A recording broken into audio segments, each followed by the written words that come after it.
কখনো কারো সাফল্য দেখে আমার মনে হিংসার আগুন জ্বলে ওঠেনি।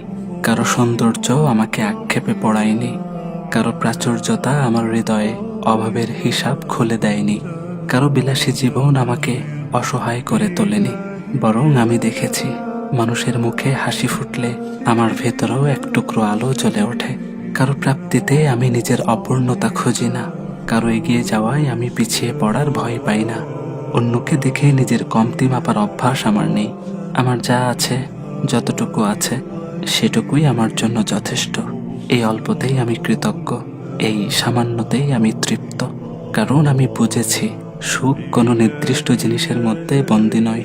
সুখ কোনো বাড়ির আকারে, কোনো গাড়ির মডেলে, কোনো নাম যশের মুকুটে নিশ্চিত নয়। সুখ হলো মনের ভেতরকার এক স্বচ্ছ স্বীকারোক্তি। আল্লাহ, তুমি যা দিয়েছ তাতেই আমি রাজি।